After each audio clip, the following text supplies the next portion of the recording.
Apakah Gen Z akan bertahan dalam era teknologi? Itu adalah pertanyaan besarnya, tetapi peluangnya banyak sekali. Termasuk salah satunya Indonesia dengan bonus demografi dan digital native yang besar yang merupakan aset. 60% populasi adalah Gen Z dan milenial. Yang juga tentunya ini adalah digital dividend karena Gen Z tumbuh di era teknologi. Nah, teknologinya apakah bisa masuk ke sana? Sementara perang talenta digital untuk teknologi global, kita bersaing dengan Jepang, Korea, dan katanya sedang defisit tenaga kerja.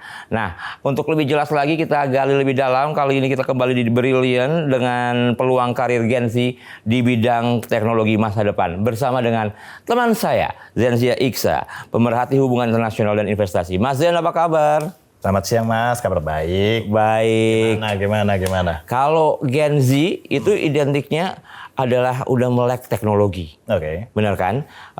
Generasi Alpha malah lebih dari kecil lagi gitu kan. Nah, tapi pertanyaannya, kira-kira Gen Z ini memiliki peluang yang besar nggak untuk tadi ada sebutan digital native-nya kita banyak. Tetapi apakah akan terserap nantinya? Oke. Simpelnya ada. Dan sangat berkemungkinan sebenarnya. Nah, konteksnya adalah, ini kan AI itu banyak ya. Bidangnya itu banyak sekali, dari AI, ada masalah IT, dari pembuatan coding, aplikasi, segala macam. Yeah. Nah, kebutuhan di bidang IT, kita kan nyebut AI dulu ya, IT itu sangat banyak sebenarnya. Nah, cuman masalahnya, sekarang ini kan memang di dunia itu perkembangannya ini lagi tren banget. Jadi mereka itu membutuhkan orang-orang yang bisa mengerjakan itu. Ibarat kata, mau bangun menara cakrawala, jadi tukang bangunnya itu di tiap lantai harus ada. Oke. Nah, kondisinya di situ. Jadi semua lantai ini udah terisi atau belum tukang kerjanya? Jawabannya belum. Tapi Indonesia ini konon katanya seksi banget untuk pasar dunia. Sebagai target atau sebagai pelaku? Nah, bagian yang paling menarik, ini barangkali saya udah ngomong juga sih di pada sebenarnya. Enaknya kalau di Indonesia ini, kalau membuka sebuah usaha atau produk, itu simple sebenarnya. Karena memproduksi sekaligus pasarnya luas. Oke, ada pabrik sekaligus tenaga kerjanya ada. Dan konsumennya juga ada. Konsumennya bisa beli, begitu kan? Nah, ini yang membuat Indonesia itu sangat seksi di mata dunia internasional. Oke. Investor-investor minatnya begitu. Ibarat kata, semua orang itu cinta produk nasional. Iya. Mau negara mana juga ya, Jepang sukanya Jepang, Cina ya sukanya produk Cina gitu kondisinya. Dalam konteks ini, dari ketimbang membawa barang dari luar negeri dan harus mengikrarkan kembali, itu kayak 2 kali kerja. Iya. Jadi kalau mereka udah bilang ini produk lokal kami yang canggih, itu udah cukup menarik bagi konsumen di lokal juga. Nah, di sisi lain, kita juga kan kebetulan, ya memang kalau milenial sama Gen Z, kalau digabung, itu total kira-kira 49% dari penduduk Indonesia. Nah, hampir 50%-nya. Yes. Nah, konteks ini yang membuat usia produktif kan dalam hal ini. Iya. Nah, dalam hal ini memang secara kemampuan memang ada pro dan kontra ya. Tapi ini kita ngomong generalnya aja. Kaum milenial itu memang kalau yang spesialis banget di urusan IT ini. Udah ngelotok dari bidangnya karena jam terbang. Iya. Tapi kalau dibicarakan masalah general knowledge, itu tentang IT ini ya lebih ngelotok di milenial dan, bukan milenial, Gen Z dan Alpha.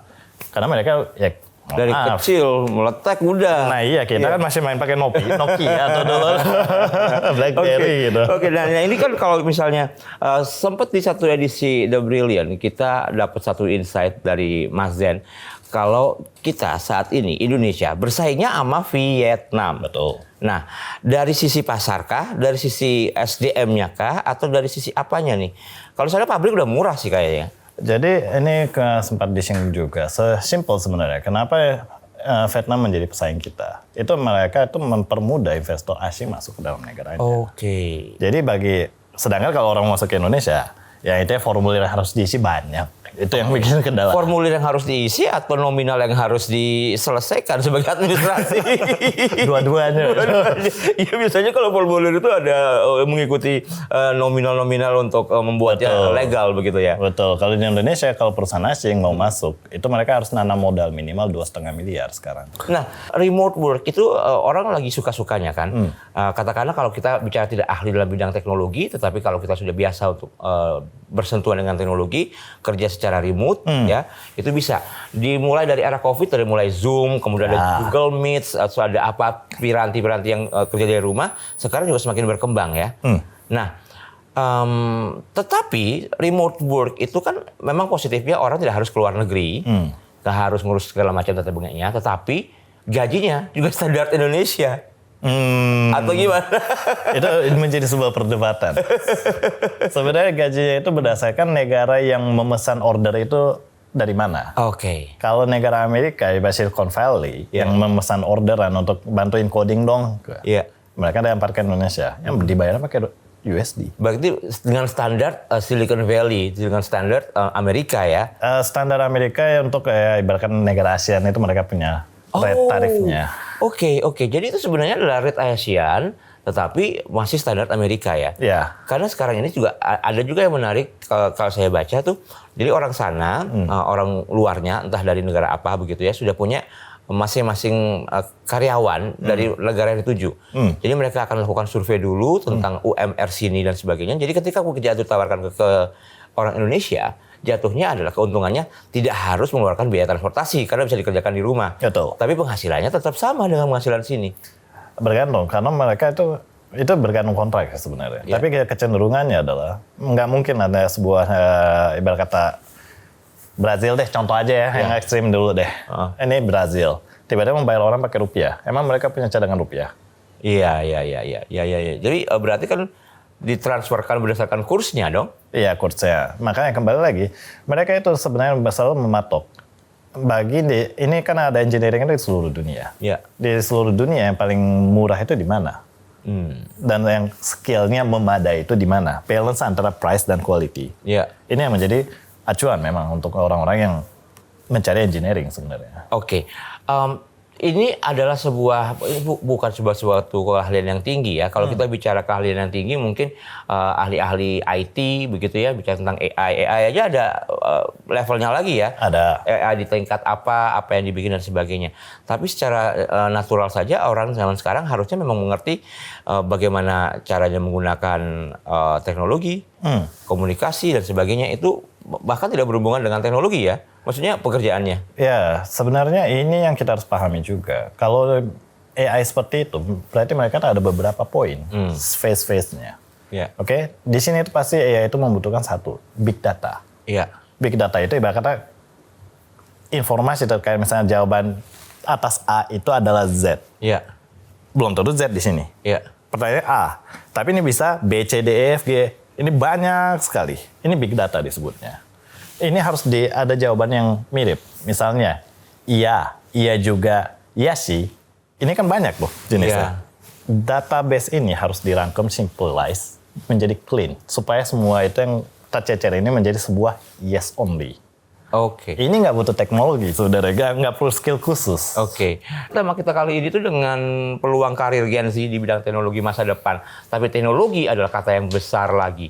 Nah, kira-kira kita harus condong belajar ke negara mana ya yang bisa masuk ke masa depan teknologi ini sendiri.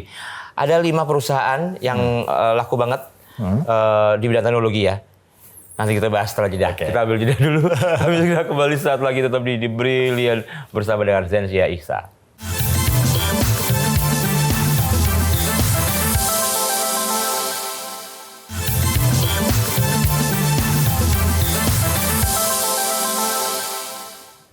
Katanya sih zaman sekarang tidak boleh gaptek begitu. Nah, peluang teknologi untuk Gen Z untuk bekerja di bidang teknologi atau tidak pun itu harus seperti gimana sehingga masa depannya terjamin. Masih bersama dengan saya Mirza Wardana dan Mas Zenzia Ihsan, pemerhati seputar internasional, rules internasional, regulasi dan investasi. Termasuk yang kita bahas sekarang ini adalah peluang karir Gen Z di teknologi masa depan. Tadi kita meninggalkan dengan jeda 5 perusahaan teknologi terbesar dunia, begitu ya. Kalau kita Google aja atau kalau kita ChatGPT atau apapun yang kita cari di pencarian itu munculnya adalah Nvidia, Alphabet, Google, Apple, Microsoft dan Amazon. Amerika, benar ya ini semua? Ya, rata-rata Amerika itu. Itu is it like that surprising? Karena kalau sekarang ini Amerika perusahaannya, tetapi pemegang perekonomian dunia saat ini itu bukan Amerika. Ya, itu sebelum kita masuk secara teknis ya. Kenapa bisa begitu ya? Maksudnya Jepang juga dikenal, kemudian Korea, udah mulai Cina sekarang merajai juga. Ya ibarat kata ini sebenarnya karena big project banget ya kondisinya kalau AI ataupun IT ini. Jadi kembali lagi, ada kalau restoran contohnya, ada ahlinya masakan Cina, ada ahli masakan Itali, Iya. ada ahli masakan Jepang. Iya. Ini mereka bagi tugas untuk menciptakan sebuah restoran. Oke. Image-nya kayak gitu. Iya. Berarti kalau tadi disebutkan 5 terbesar adalah ada Google, ada Apple, ada Microsoft, ada Nvidia, ada Amazon. Yang kita familiar adalah Google, Microsoft, dan Apple. Ya kan, kalau Apple saya familiarnya buat gaya hidup. Anak Android. Kalau anak Android maksudnya Googlean. Terus Nvidia sama Amazon tidak begitu populer di Indonesia. Karena produk mereka kan jarang masuk ya. Oke. Karena memang mereka tuh lebih fokus ke negara-negara Eropa dan Amerika. Nvidia sih kita mungkin nggak kenal tuh orang-orang yang rakit komputer ya kayaknya. Oh, ini hardware. Dia kebanyakan di hardware terkenalnya. Oke. Nah, berarti kan sebenarnya kalau kita melihat peluang, kalau Amazon nggak begitu banyak orang Indonesia tahu, Nvidia juga, kita belajar yang tidak banyak orang tahu. Ya, ini yang cerita paling menarik sebenarnya. Ini pada era masih zaman IT itu berkembang di awal-awal ya. Iya. Pada era itu kan Silicon Valley yang paling terkenal. Iya. Amerika. Iya. Facebook juga di situ kan? Yes. Awal-awalnya. Betul. Nah, di sini yang paling menarik adalah zaman itu belum ada AI yang membantu kita. Kita masih berusaha merintis membangun AI aja. Iya. Berarti tenaga kerja yang dibutuhkan. Yang menarik adalah selisih waktu antara Silicon Valley sama India 12 jam persis. Oke. Jadi ketika jam 9 pagi sana, 9 malam sana. Yes. Jadi yang orang Indianya bekerja 9 malam untuk sampai pagi untuk jam kerja Silicon Valley. Itu yang paling cocok untuk mereka ya? Ya, zaman itu. Ya. Nah, dikembalikan lagi, orang India kan pintar matematika ya. Dan mereka udah mempelajari masalah coding ini dan IT ini udah lebih awal daripada negara-negara lain. Iya. Jadi dari basic rules 12 jam ini menguntungkan mereka di sisi lain. Dan SDM-nya juga kan biaya cost-nya masih cenderung masuk akal lah bagi orang negara-negara maju. Gitu. Iya, untuk kan nilai tukar India juga belum kuat dolar apa dan sebagainya ya. Yang kemarin jadi solusi dari permasalahan tenaga kerja yang ada ya. Yang setelah Gojek belum ada lagi sepertinya ya. Setelah Gojek trennya adalah startup. Betul. Karena itu startup yang berhasil. Tapi tren startup pun sekarang juga lagi turun. Apakah benar demikian? Iya. Karena memang startup itu kan sebuah produk yang baru sebenarnya, baru 10 tahun terakhir ya kayak muncul dan booming gitu istilahnya. Jadi secara kerja sistem startup itu Mas Mirza kebayang nggak kayak gimana? Modalnya tidak terlalu besar, tapi harus dicukupkan. Kemudian harus menjadi solusi bagi sebuah permasalahan yang kadang-kadang permasalahannya belum terumuskan secara benar. Betul sekali. Iya kan, ya? Jadi ada sebuah fenomena yang belum diselesaikan, mereka punya solusi tapi nggak punya modal. Iya. Mencarilah investor. Konteksnya di situ. Jadi di sini yang 10 tahun terakhir yang kalau saya perhatiin terjadi, yaitu kan mereka kan berbondong-bondong mencari tambahan investasi.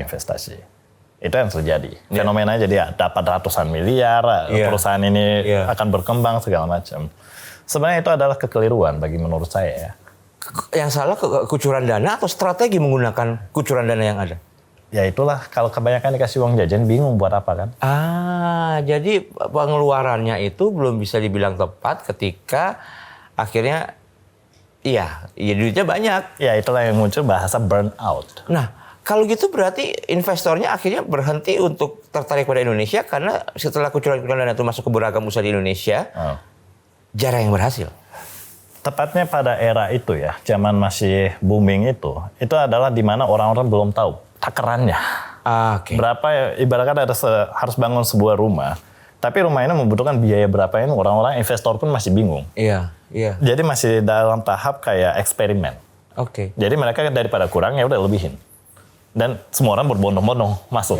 Nah inilah yang membuat perputaran itu semakin gelembung, bubble istilahnya. Sementara usahanya tidak berhasil, tidak menghasilkan cukup seperti apa yang dijanjikan pada proposal ketika menaik perhatian investor datang, akhirnya macet. Betul. Nah karena investasi itu kan berdasarkan valuasi. Ya, mereka menilai ide, pemikiran, dan apa yang mereka punya, ini adalah sekian. Idenya seperti itu. Dan mereka juga akan membuat sebuah proposal.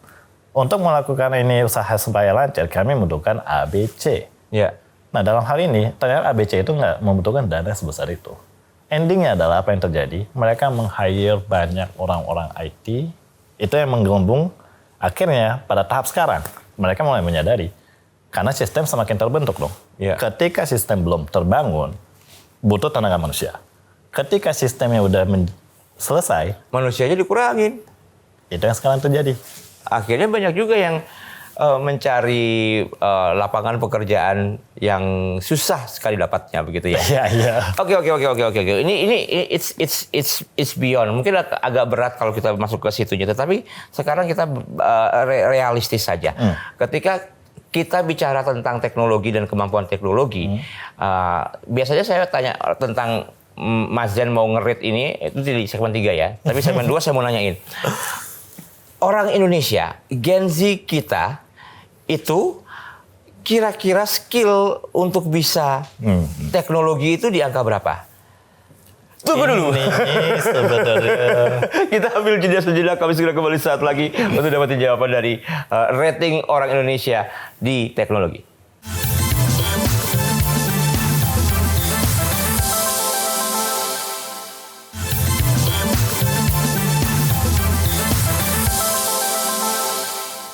Yang lagi update, lagi viral adalah banyak pemberitaan tentang kalau 1 tahun lalu, 2 tahun lalu adalah kabur aja dulu. Tapi kalau sekarang ini ada apa kabar ya? Dulu lulusan yang diantar bapaknya naik becak, sekarang di mana? Ternyata jadi asisten profesor di Birmingham setelah ambil S2 dan S3-nya di sana. Begitu. Nah, kita masuk ke bagian pertanyaan yang tadi saya tinggal sebelum jeda ya Mas Jan ya.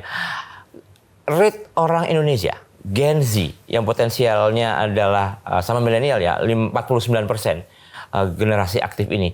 Itu secara kemampuan teknologi, baik sebagai pemikirnya atau pelaksananya, kita di angka berapa? Oke, cara jawaban saya gini aja ya. Secara kualitas, yang top notch-nya ini bisa mencapai 9.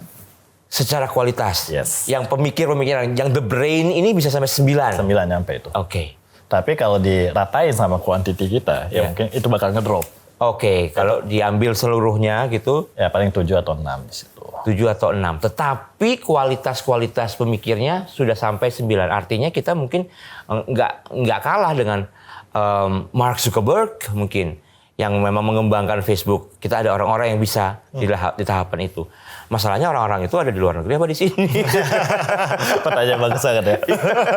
Benar nggak? Maksudnya sekarang itu ya di postingan yang tentang asisten profesor di Birmingham yang tadinya adalah anak tukang becak saja, itu orang-orang komentarnya di sosial media itu udah nggak usah balik.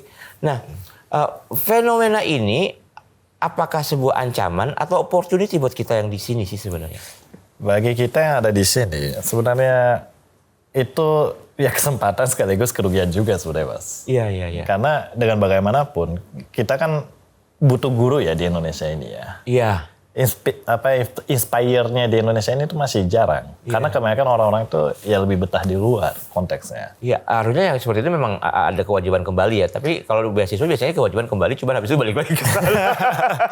Cenderung begitu. Begitu. Nah, kita ngelihat dari sisi kemungkinannya saja, begitu ya. Kalau this is the condition, mungkin ada mereka-mereka yang secara internasional sudah diakui kemampuannya, bahkan sudah ada pekerjaan apa di sana. Sementara yang di Indonesia mungkin banyak juga yang mau juga turut maju dalam hal ini gitu. Orang pada yang terbaru adalah curhat tentang dolar yang kondisinya ya begitulah begitu. Ya. Nah, dikaitkan dengan teknologi, dikaitkan dengan dolar yang naik, dikaitkan dengan kemungkinan orang kita tuh pintar-pintar tetapi nggak ngerti harus ngapain. Sebenarnya idealnya kita harus apa? Anak muda, Gen Z utamanya. Simple nih, kenapa nggak mencari dolar? Mencari dolar, artinya kita jualan Jasa kita bisa dijual loh. keluar. Iya. Karena ini udah banyak juga ada ke platform yang pencari kerja. Jadi sistem pitching ini. Ini lucu deh. Kayak Upwork gitu, Yes, kayak Cloudworks dan kawan-kawan. Oke. Nah, di sini adalah ada orang yang memiliki sebuah proyek, membutuhkan bantuan. Ya. Ya, paling gampangnya aja deh. Satu itu yang bisa yang digunakan ya. Setahu saya untuk Upwork dan sebagainya itu memang membutuhkan selain portfolio adalah minimal pendidikan. Enggak juga, Mas. Enggak juga ya? Bergantung lah. Itu kalau yang paling Itu simpel. lebih portfolio ya berarti. Lebih portfolio, lebih gemblangnya lagi. Bahkan ada pitching untuk desain logo. Nggak butuh skill apa-apa, hanya kemampuan gambar sebenarnya. Iya. Desain logo itu bisa berarti emang pinter-pinternya cari-cari informasi ya. Nah, permasalahannya sekarang kalau kita dengan pendidikan yang mungkin kurang merata, apakah ada is there any chance gitu? Apakah ada kesempatan juga untuk riding the wave untuk dapat mendapatkan cuan di era teknologi? Gampangannya gitu. Karena kan kita mau pinter-pinter sekolah, mau ini kan intinya ya buat nafkah, cuan. Ya udah paling gampangnya aja deh kasih idenya. Jual aja daun pisang. Jual daun pisang. Ekspor. Nggak butuh modal lagi. Itu benar loh pemirsa. Itu benar loh. Kalau misalnya kita ngelihat ya orang kalau di postingan-postingan itu banyak harga mie instan di Indonesia 3.500. Di Amerika itu yang mie goreng itu bisa berapa ya? $15 apa ya, atau apa gitu. Bandingannya sejauh itu. Nah, itu adalah peluang, gampang-gampangannya kita bisa ekspor itu kan? Iya, kita melakukan tetap kegiatan yang sama sehari-hari, tapi geser tempat kita jualannya. Geser tempat lokasi, ibarat tujuan jualnya itu geser. Oke, itu yang kita bisa riding the wave teknologi. Kita lebih praktis lagi, kita pertajam bagian jual daun pisang atau jual kerupuk atau jual apa ya. Kalau pemirsa Anda menyaksikan ini dari manapun juga di Indonesia, mungkin dari pelosok atau dimanapun, mau tahu gimana sih caranya bisa masuk pasar ekspor? Kan kadang-kadang kan kita, ekspor itu terlalu tinggi, otaknya nggak nyampe. Apakah sesusah itu Mas untuk mempelajari flow, misalnya orang mau jual ubi ke Australia begitu? Sebenarnya dokumennya itu cukup ruwet. Oke, pasti di sana. Dokumennya ruwet, Mas. Nah, dan memang ada sertifikasi untuk keamanan segala macam. Ya. Tapi kembali lagi, ini ruwet kalau kalian kerjain sendiri. Oke. Karena kita nggak punya kemampuan knowledge di bidang itu kan. Iya. Pasti nyasar-nyasar dulu nih. Iya. Tapi pasti ada lagi perusahaan yang ibarat kata, ini ekspor-impor ya bicaranya ya. Kalau di Indonesia kan pasti ada eksportir. Mereka udah punya pengalaman untuk jual kalau barang seperti ini ke negara mana. Mereka udah punya catatan. Iya. Ya ibarat kata, ini pandangan saya sih. Kalau berbisnis itu jangan mengincar cuan terbesar. Prinsipnya di situ dulu. Karena kalau mengincar cuan terbesar, berarti apa-apa harus kita kerjain sendiri. Oke. Nyambung ya? Oke, berarti ibaratnya kalau kita mau ekspor, yang pertama cari informasinya, yang kedua kalau udah dapat informasinya berarti kan tooling, dikerjakan bersama-sama berarti kita punya tim ibarat kata khusus. Cari aja eksportir. Iya. Yang ada di Indonesia. Ibarat forwarder, perusahaan yang punya, ibarat shipping company juga mereka pasti punya informasi ini. Kalau kerja sama shipping company enak ya. Udah sama kapalnya langsung mereka ngatur. Oh, oke. Karena ini ya, karena udah skala besar ya. Mas, ini dari kita punya tema kali ini kan kita membuka dengan sebuah tema peluang teknologi bagi Gen Z sehingga akan mendapatkan suatu masa depan yang cerah begitu kan. Tapi ternyata kalau kita berpikirnya terlalu jauh, ya kita nggak nyampe-nyampe. Jadi kita simplify apa yang kita bisa lakukan, apa yang kita bisa jual tanda kutipnya dengan teknologi yang ada. Bisa mastering ataupun tidak, itu tetap akan menjadi sebuah pertanyaan dari kita berimprovisasi ya. Mas Zen mau ditambahkan nggak? Ini kan arus teknologi makin kencang, teknologi dan Gen Z-nya juga makin banyak gitu. Nah bagi saya sih sebenarnya ini satu aja simpel deh. Jadi jangan ngincer cuan terbesar, itu saya sempat. Jangan cari cuan terbesar. Karena kalau cuan terbesar itu kita harus ngerjain semuanya sendiri. Ya. Berarti yang sekarang dibutuhkan adalah time is money. Karena perkembangan ini sangat pesat. Dia mana artinya kalau kita lambat-lambat ngurusin ini itu, yang lain udah ngerjain duluan. Oke. Ya ibaratnya kalau cuannya tadinya 100.000, kita turunin jadi 80.000. Iya. Kenapa nggak jalan dengan 80.000? Jangan menunda-nunda, jangan cari cuan terbesar, jangan terlalu ribet mikir. Ya, perlu dipertimbangkan, tapi juga perlu untuk cari bantuan. Berarti membuat tim atau bergabung dengan tim. Yang penting kita tahu tujuannya akhirnya kayak gimana ya, dan pergunakan teknologi karena zaman sekarang nggak pakai teknologi susah juga ya. Betul sekali. Mas, terima kasih banyak. Kalau begitu, Zenzia DS susah ya. Itu aku disegangin. Zenzia Isa. Pemerhati hubungan internasional juga investasi. Bersama dengan kita di Brilliant, kita akan berjumpa lagi di edisi berikutnya. Bisa jadi apa saja temanya, termasuk juga ekonomi, teknologi, dan segala sesuatunya yang berhubungan dengan kemajuan yang digunakan dengan ide yang brilian. Saya Mirsa Wardana, terima kasih. Sampai jumpa.